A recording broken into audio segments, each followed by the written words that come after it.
In the end, it really all leads back to the money. It comes down to this in ransomware and in many things. So let's look at how much money is really moving through these organizations.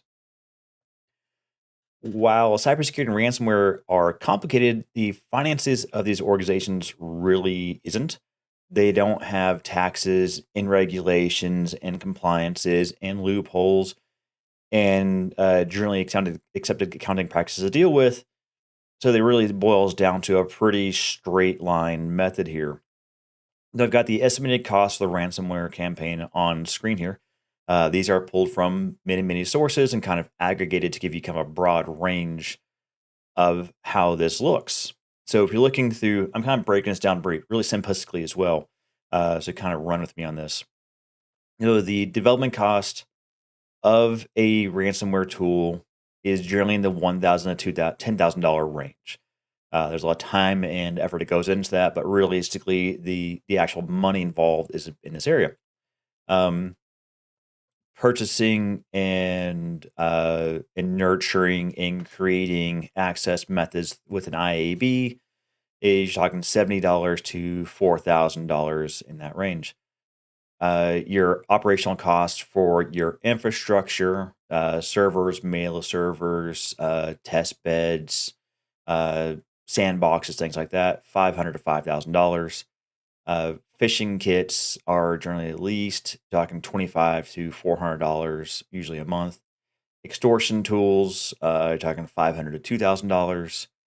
Data leak sites. So data leak sites, something I've not talked about before this. So um, in many cases, not in many cases, in some cases, when someone attacks a business, they will leak the data they find out to the net. Generally, just because they're being a dick. Uh, um, but usually as some sort of extortion or blackmail, say if you don't pay us money, we will leak your data. So a data leak site is generally a large storage of files that they put up, and they cost them some amount of money. And of course, your labor costs are somewhat variable. So if you break this down into all of these costs in a single campaign, you're looking at a cost to run a campaign of between $3,000 and $26,000, which is not much given how much they can stand to earn. Um, the thing to kind of note here is when I say per campaign, these costs are not for every campaign. You can rerun a campaign over and over again and still use the same tools. So in a lot of cases, these tools are actually used on a monthly basis rather than a per campaign basis. Because if I rent a phishing kit or a ransomware kit, that is usually based on how much money I make. A part of that will go to the ransomware operator, or I can pay on a monthly basis. Um, so it kind of varies on that. But you can kind of use this as a good estimation point that if you were looking at getting into ransomware, you can expect to pay this much to really get off the ground. Um, so looking at like $3,000 to $26,000, while on the business side, if an attack is successful against us, the average recovery cost is about 1.5 million.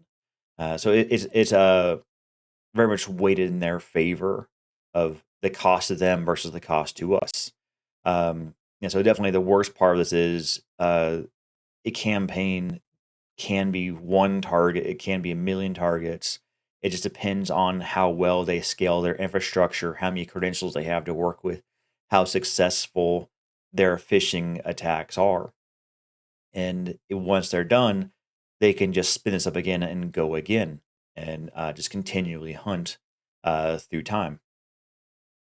So, talking about kind of crime paying, let's kind of get a good idea of their profit margins. Like, why is it worth it to them? So, we've got a rough idea from our previous slide of their cost per campaign, if assuming an isolated campaign, saying like we're just going to target 1,000 endpoints. This is how much it'll cost us to run for 1,000 endpoints. Endpoints being targets. I'm actually kind of misusing it. Endpoints usually refers to a computer, I'm talking more about target victims. Uh, I'm really keeping it simple like this to make the numbers easier to work with and kind of hold them in our heads. So we can kind of use it to figure out the rough revenue per victim in a campaign.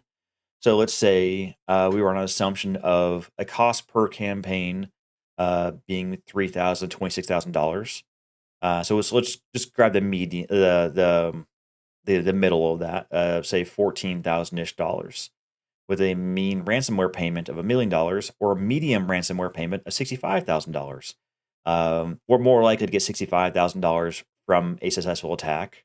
Um, so say we spin up an entire campaign and it costs us about $15,000. If we get one target, I mean, we have one successful target who pays out of the thousands that we attack, we can maybe make between $65,000 and $1 million. So that is a great return in any business.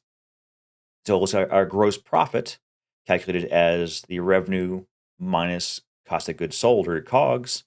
The profit average is between $50,000 and $985,000 per successful victim in a single attack. Looking at our gross margin, calculated as 100 times profit divided by revenue. So if you're looking at just our median amount, we can get about a 77% gross margin, really good. Or a mean attack will get you 99-ish% gross margin, which is astoundingly good for any business. So remember, that's also untaxed, unregulated money. So yeah, this is kind of why this is so worth it for ransomware and why it's such a hard crime to kind of squash out, is that the money is there and we have to make it so that the risk is either so high that's not worth it, or the money is so low that it's not worth it. So really, how much does it pay? So we looked at kind of some some not necessarily fake numbers, but like some rough numbers of how much it costs, like for them to stand up. So we see like it's incredible amounts of money, but are these really isolated incidents? So I'm saying like this is how much money they can make, they can stand to make. Does it really make that much money? Well, yeah. The ransomware industry really is healthy, and because of this, as kind of bad news for us, it remains profitable even as their payment rates are declining. That more people are less likely to pay.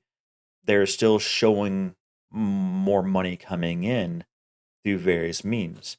So something like 50% of victims are refusing to pay in 2022, and 64% are refusing to pay in 2024. So an increasing number of people are willing to pay, but they're still making a great deal of money with that. Something to kind of note is that ransomware successes are not always reported, and success rates aren't really well known. Um, I would say they're even rarely reported. If you're in a non-regulated, non-compliance industry, there's a very good chance this will not get reported. If it does, it will only get reported to your insurance agency, and it's unlikely that's going to be reported up to some sort of government accountability group. So, uh, breaking down for just 2025, we're seeing 820 to $900 million confirmed that we know that they brought in on the chain analysis on chain report. Coming down to like breaking this down by industry or by organization. So your top tier groups will probably bring in 20 to $80 million per year. So if you're a really skilled organization, you could potentially bring in $20 to $80 million based on what we've learned from leak sites. So where people have been working in these organizations and leaked their internal data. That's per year. Individuals in these organizations, if they are good at what they do, uh, they can be pulling in $1 to $3 million per year. Um, that's pretty good um, for by any measure. If you are an average person, a skilled person inside this organization, but not necessarily elite, maybe pulling in $100,000 to $500,000 per year in a good year. That's a pretty solid incentive to commit crime, and that is without taxes. So you don't lose whatever your tax rate is. You keep that straight out. If you are unsuccessful or a very low level member of one of these organizations, you may make nothing or very little. This is where you have a greater risk of you don't make a whole lot of money, and you're still taking on a lot of that risk. If you're just starting out in that business, uh, it's very hard to like pay off people or know the right people or to have the money necessary to kind of hide yourself or to do what's necessary to mitigate your risks, like good lawyers and things like that. So that's where you're in the most danger of being picked up uh, by law enforcement or potentially some other crime organization or something of that nature, or just being picked up because you're spending money on one wisely. So, unfortunately, like any smart business, these groups do diversify. They're not working just in ransomware. They can bring in other types of money. So you do have your ransomware. You also have data exfiltration and secondary extortion. So coming back for more money, finding data in or finding information in data that you can extort more money from. Like you find like someone is having an affair or someone is siphoning money from an account, you can go back and blackmail them. Um, Blackmail is very common in these things, such as saying like we have your data. We found that you've done wrongdoing, or we have data that if it were released would be embarrassing to you. If you don't pay us, we'll release it out to the wild or out to the internet, or direct victim harassment, where they will straight up tell you like, we know where you live and we'll come for you if you don't pay us. That's not as common, but it can happen. Business email compromises are very common and to the level of automation, to where if they get your credentials, they will get into your account, look for emails that look like invoices or payment details, and rewrite them or resend information to someone else. Say that is not the right wire transfer. Send it to here instead. And those will commonly be in other countries, to where if you pay to the wrong account, you're not getting that money back. And of course, there's always just a straight up fraud and credential sales, or they do some sort of fraudulent activities, or whatever credentials they have stolen from you, they will put onto the market and sell as well. So, realistically, for these organizations, ransomware is just one of the tools in what is a diversified criminal portfolio.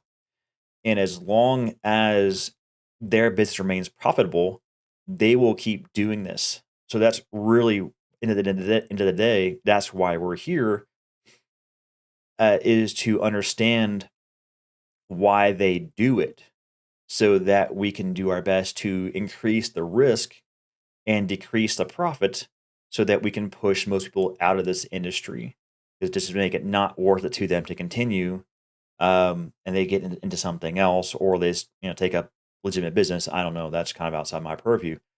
But as long as there is easy money to be made in large amounts and people need that money, this business, this ransomware activity will continue.